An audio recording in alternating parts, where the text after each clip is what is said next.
আসসালামু আলাইকুম এভরিওয়ান, আশা করি সব ভালো আছেন। After long time at the moment আমিও একটা জীবন যুদ্ধের মধ্যে যাইয়া রাখি। লাস্ট 2-3 মান্থ অনেক বড় একটা সমস্যার সম্মুখীন হয়েছি আর কি। হয়তো আল্লাহ এটা থেকে আমারে কয়েকদিনের মধ্যে উদ্ধার করবা ইনশাআল্লাহ। আপনারা সবার দোয়ায় এর লাগে আর আমি আর বাংলাদেশের কোনো ব্যাপারে কোনো কিছু আর করতে পারি, কনসেন্ট্রেট করতে পারি না। বাট দেখি আর যে সমস্যাগুলো ইয়ে যার, বিশেষ করে ফিলিস্তাইনের অবস্থা যেটা হয়ে গেছে। আপনারা ওদি আগর কয়েক বছর আগর পোস্টগুলো আমার দেখেন, খালি ফিলিস্তাইন লইয়াও ছিল।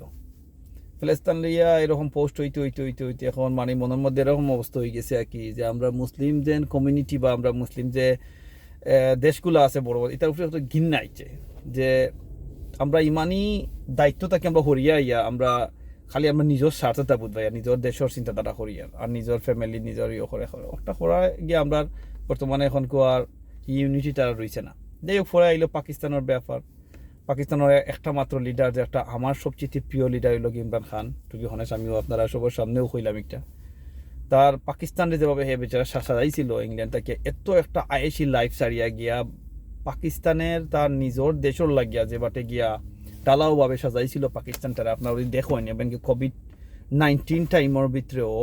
যেভাবে তার দেশে ইকোনমিকে ইয়ে দিয়া যেভাবে সাজাইয়া নিছিল, কিন্তু একটাও ভুল হয়ে গেছিল যে ওই যে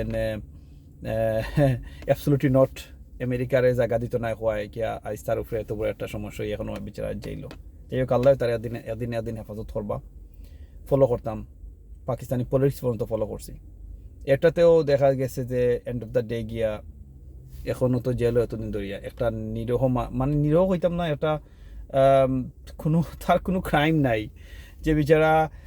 রাজার হাল সারিয়া ইংল্যান্ড থেকে গিয়া পাকিস্তান দেশের মানুষের লাগিয়া সম্পূর্ণ ট্রাস্ট উঠে দিলেইছে। ক্যান্সার হসপিটাল করছে, ইয়াং মানুষের লাগি খাজর ব্যবস্থা করছে। এত ভালো একটা ইকোনমিতে লইয়া গেল, ইকোনমিক্যাল লইয়া গেল দেশটারে। তারপরে এই মানুষটা এখন বর্তমানে চলে। আমরা ইসলামের পক্ষে যে মানুষটাই কথা হয়, যে মানুষটাই চায় ইসলাম আমরা ধর্মরে সাপোর্ট করতো, এরারই তারা ধ্বংস করে দেয়। সাদ্দাম হুসেনের কথাও দরকার, গাদ্দাফির কথা দরকার, আরও কত বড় বড় লিডার খোলা আছে, শেষ। তো ওদিক দিয়ে আর যাইয়েন না, কারণ এগুলা আর আমরা এখন দেখতে দেখতে অভ্যাস হয়ে গেছি। কখন একমাত্র নমাজও চকুর পানি চারিয়া দোয়া করা ছাড়া আর আমরা কোনো কিছু রয়েছে না। সবাই এখন কই ইয়ে আছে, এখন বেশি বেশি তোমার ইসরায়েলের বিরুদ্ধে যদি তুমি পোস্টও করো, দেখা যায় তোমার ফেসবুকও গিয়ে দেখা যায় ভালোভাবে চলেন না।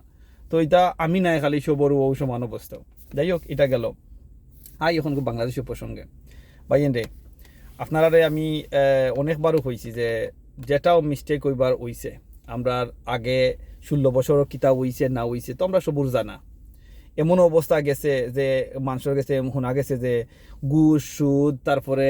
সাদাবাজি আর মানে সাফাবাজি আর লিকিং আজ, এটা হয়ে গেছিল একটা সাধারণ ব্যাপার হয়ে গেছিল। ওরকম হয়েছিল ভাই। ওখানকু আমরা বাংলাদেশি ওলাখানও চলতে হইব তাল মিলাইয়া। তার মানে ওখন মিশা মারতেও হইব, ঘুষ দিতেও হইব, আর চলতে হইব। তুমি এর বিরুদ্ধে গেলে কি তুমি আর থাকতে পারতে নাই দেশ। ওলাখান প্রচলিত হয়ে গেছে। আমি যদি রঙে থেকে আমার হইবা ওলাখান হয়েছিল। যাই হোক, ওগু থেকে আমরা যেভাবে হোক আমরা এতটা প্রাণের বিনিময়ে জুলাই তাকিয়া 1 আগস্ট পর্যন্ত আমরা একটা নতুন লাইফ পাইছি বাংলাদেশের লাগি। আর এমন একজন মানুষের আমরা পাইছি একটা হেড করবার লাগিয়া, ডক্টর ইউনিস, যার বিরুদ্ধে যখন গ্রামীণ ভাঙ যখন স্টার্ট হয়েছিল, আমি তখন মাদ্রাসায় পড়তাম, তখন তার বিরুদ্ধে আমি নিজেও আসলাম মাঠও সুদর বিরুদ্ধে ইয়ে করার। ভাই এখনও আমি সুদর বিরুদ্ধে, আলহামদুলিল্লাহ ইউকের মাঝে আছি আজ 18 বছর ধরিয়া। আল্লাহ গর্দতাও করাইছে, কিন্তু আমি জানি এই ইউকে যতজন আসেন বেশিরভাগ মানুষও মানে মর্গে ছাড়া কেউ গাল লইতে পারছেন। আলহামদুলিল্লাহ আমি পথে হমত গেছি না, আপনারা দোয়ায় আমি অতটুকু তাকমো। তার মানে একটা নাই যে একটা মানুষ তার হে আগে কিতা করছে না করছে মাফ করে দেওয়ার মালিক লাগে আল্লাহ। এই বিচারা কিমান মাফ চাইয়া কিমান ফাঁক সাফ হয়ে গেছে, কিন্তু আমরা হইতে পারি না। তার শাস্তিও আল্লাহ দিবা। আমিও গোতে এই কিলা বাঁচিতাম, আমি একটা করতাম না এই গুণ ওগুতে কি আমরা থাকতাম। এখন দায়িত্ব নেওয়া বার্তা কি ডক্টর ইউনূস সাহেব এখন পর্যন্ত বাংলাদেশে যে উন্নয়নটা ওর অনেক মানুষ এটা সহ্য না। অনেক মানুষ এগুলো খুব বেশি মানে এমনভাবে পোস্ট দালাভাবে করা। আর আমি তখনও আসলে ভিডিও বানাইতে আমার ইচ্ছে, যখন দেখি আমার পরিচিত অথবা আমার ফেসবুক ফ্রেন্ড থাকে কোনো মানুষে এমন এক পোস্ট টুপিডোলাখান এক পোস্ট তার বেটারে নাই খালি মানে গভর্নমেন্টে এমনভাবে ছোটো করিয়া দেখা, তারপরে মানে পোস্টগুলা কি দুঃখ লাগে ভাইয়েন। আপনারা তো আপনার এক সময় আইব আপনার সামনেও পাইম কিন্তু আপনার লগে মারতে ইচ্ছে হইতো না এই সিচুয়েশনটা কিতলাই তৈরি করা আপনারা সবাই আমরা সবও মনে করো ও দেশেও থাকতাম আর যদি দেশের উন্নয়ন হয় তে আমরা লাগি বালা আমরা মাথা উঁচা করিয়া অন্য দেশের মানুষের সামনে খাড় হইতাম পারবো আর যদি নাও হয় তাহলে তো আমরা লাই খারাপ এখন ওই দিন বাংলাদেশটা কত স্থানে আসছিল পাওয়ারফুল এখন 47ও গেছে এটা তো প্রাউড ফিল করা উচিত জানি আমরা তারপরে আমরা ওই দিন অত টেকা যে এখন রিজার্ভ হয়েছে এটা দেখো আমরা পাকিস্তান আমরা বহু দেশের আগে আমরা এখন বর্তমানে আছি তারপরে দেখো ওদের অত বড় বড় প্রজেক্টার এই 16 বছর আরো 20-25 বছর ধরে উনি আলী ফারাক্কাবাদ একটা পদক্ষেপ নিতে পারছে না আজ যে অত বড় একটা সফল চীন সফর হইলো এটা আমরা প্রাউড ফিল করতাম না সাপোর্ট করতাম আমরা তো ইগু না করি আমরা কিতা করি আর ওয়েট করি আর যে খালি বাদ কিচ্ছু তার পোস্ট করতাম আর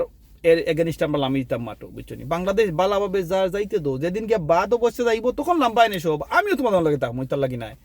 কিন্তু এর আগ পর্যন্ত যাইতে তো না এখন খুব ঘুষ শুনছি যে তানাত কোনো ঘুষ নেয় না শুনছি কোন জায়গায় ঘুষ মাঝে ডরাইও নেয় না আলহামদুলিল্লাহ ওটা তো আর কথা না ওটা তো আমরা ওইতো ওটা তো আমরা জানি আমরা বাচ্চা কাচ্চারে তো ও অবস্থায় তো রাখি দিতাম না তো ইগু দেখে তোমার জ্বলনো এখানে রে বাইন আর ইগু দেখে তুমি তাই মানে সাইডে যে কোনো রকম একটা গঞ্জগুল লাগাইয়া যাতে তোমার তানোর আবার ফেসিবাদি আবার লইয়া ইত্যায় আচ্ছা ই গেল ই পাঠ আল্লাহর বাস্তে এটা করিও না যার বালাভাবে যাইতে দো ইনশাল্লাহ যদি বালা এক স্থানও বাংলাদেশে যাইতে পারে তোমার আমার বাচ্চা কাচ্চা এই দেশও শান্তিতে থাকতে পারবো আমরা যত দেশের বাইরে থাকি না এখানে রে ভাই আমরা নারী হইল গিয়া বাংলাদেশও ঘুরি ফিরি একদিন কিবা আমরা আশা থাকেতে রিটায়ার্ড হইলেও না গিয়া বাংলাদেশও গিয়া সময়টা কাটাই এখনো মাঝে মাঝে রাগ গুছা উঠলে ওই দূরে যাইম কি সপ্তাহ ফালাইয়া বেশি আটিছে বাংলাদেশ চলিয়া হই যাইতাই যদি খান যাওয়ার জায়গা না থাকে যাই হোক এখন ই পার্টটা গেল কিছু মানুষে মানে ইলেকশন লাই ভাগ লই গেছে বুঝছেন হায় রে ভাই আইন 16টা বছর যখন সহ্য করতে পারছে না নি আরো 3-4টা বছর 2টা বছর আমি তো 5 বছর এই গভর্নমেন্ট থাকুক বাট দরকার নাই 5 বছর তারা যে স্টাইলে স্টার্ট করছে এই 5-6-7 মাসে যে অবস্থায় বাংলাদেশে নিয়ে গেছে আমরা মনে হয় আর কোনো সরকারে একটা নিতে পারবো করি মনে করো পিলখানার মামলার বিচার বা ওই যে ফেসিবাদী সরকারের 16 বছর যতদিনের যত কোন খারাপি যত বিচার আছে গুম খুন হত্যা যেতার এগুলার বিচার যদি এই সরকারে না করিয়া দেয় তে বাদে যে সরকারে আমি আগের ভিডিওতে একবার কইছিলাম এটা একটা প্রশ্নবিদ্ধ হয়ে যাব উঠে তারা কইব ইগু খরো হইছে আমরা পলিটিক্যাল ইয়র হিসাবে আমরা গায়ল করবার লাগিয়া এই সরকার হইল গিয়া মিডিল একটা সরকার এও কোনো পক্ষে নাই বুঝছো নি তো এখন যদি তারা এই বিচারটা করিয়া যায় আমরা লাগি মনে ভালো হইব যেমন ধরো যখন আর্মির গভর্নমেন্ট আছিল বিএনপির একবারে সাফাই করে ফেলাই দিছিল নি তারেক রহমান সহ কেউ কিতা বাস্তাবার সৈন্য মনে রকা এই অত্যাচার থাকে মানে অ্যারেস্ট বাদে টর্চারিং এই সময় তো আওয়ামী লীগ গেছিল না এর লাগি এই অত্যাচারের লাগি কিন্তু বিএনপিরে দায়ী করার না বা আওয়ামী লীগের দায়ী করার না কারণ এটা আর্মির থাকাকালীন অবস্থায় হয়েছে বুঝলেন জানো তত্ত্বাবধান তো